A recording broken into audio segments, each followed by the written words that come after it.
Harry Harrell is back at home, a Howard man, now in charge of the Howard University football program. First off, congratulations. I know this is a job that's very special to you. Absolutely. It's bigger than just X's and O's. Absolutely. What are your emotions at this time? I mean, right now, words can't express how good I feel inside to finally be the head coach at Howard University. Something I visualized 2 years ago. You know, once I started coaching in 2002, I knew where I wanted to be, and I was on that path, and I was doing things that would get me prepared for this situation. To be able to come to Howard University and lead young men to have the best 4 years of their life and to move on to receive a degree and go out into society and be positive men. You talked about how you needed to be a coordinator to prepare you for this job. Your journey has taken you to Texas Southern, to Baltimore, Morgan State, and ultimately to Bowie State. Talk about how all of those experiences have molded you into the head coach that you are today. Well, it gave me an opportunity to see what was actually going on across the country with different programs, to work with different coaches.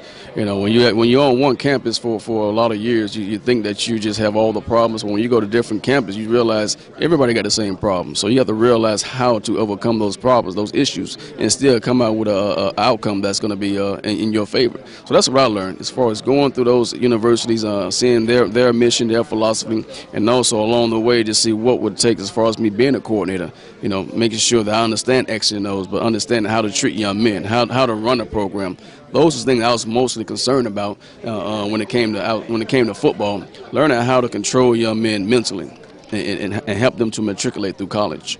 When you came to Howard, it was a different atmosphere. It was pre-cable, it was pre-PDA, there was no social network. And I mean, you're dealing with a totally different student right now. And as a coach who went through some of the same things that these kids are going to face, but had to suck it up, it's a different type of generation. How do you get the new school to go back to the foundation of the old school? I tell you, it's tough. You got to be creative. You got to find out what they like to do. They like text-messaging.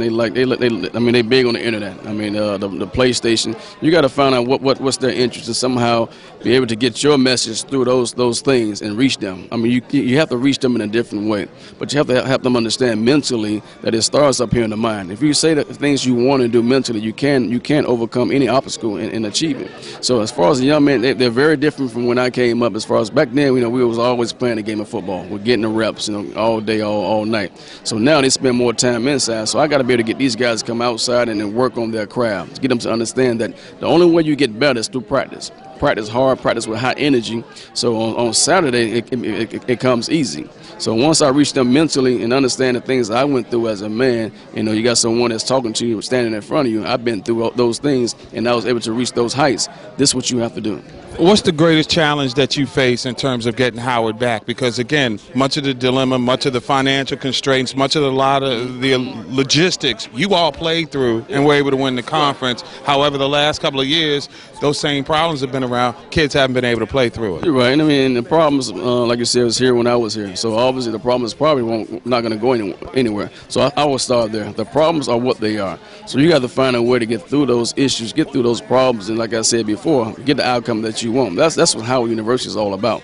You're going to have struggle here at Howard University. There's no doubt about it, but it makes you stronger. Once you leave Howard University, you prepare for life. So once I get these young men and sit them in one room like I did before, just explain to them, hey, yes, we don't have the facilities, we don't have this and that, what you probably wish you can have, but there's ways to win without having those things, and we did it before, and we was able to overcome those things and still be able to go undefeated with the problems they still have today. All right, so what's the 40 time these days? That I'm looking for a kid or for myself? Yours. Man, I mean, because the kid that comes in running 4.3 is going to challenge you, right? Yeah, he might. As long as he challenges me within 10 yards, I'll be fine. But 40 time is not where it used to be. And I do occasionally get out and challenge some of my players, but best believe I choose the right one. I scout them first. I know I can get them, so I'll pick the guy that I want to challenge. So we're going to bring back the high-flying aerial attack to Howard? Absolutely. We're going to go back to the Jay Walker and Ted White days. We're going to be very explosive, up-tempo, high energy, man. We're going to on offense, we're going to throw the ball. We're going to run the ball as well. But we're going to do some zone reads, what pretty much what Oregon is doing, what everybody's doing in the country, running some zone reads, get a guy quarterback that's very athletic. If he pulls it, he can hurt you with his feet, but he got to be savvy in that way. He can make some passes with his arm. And on defense, we're going to be really aggressive. We're going to put some pressure on you. We're going to have a 4-down scheme. We're going to play some zone, some 3, some 2. But we're going to lock up and come after you and make you get rid of the football. Bison fans, he invoked the two names, the legends, Jay Walker and Ted White. So I guess they're going to be putting it up. That's Gary Harrell. Congratulations on the job, and we look forward to covering you down the road. Thank you, sir. Appreciate it.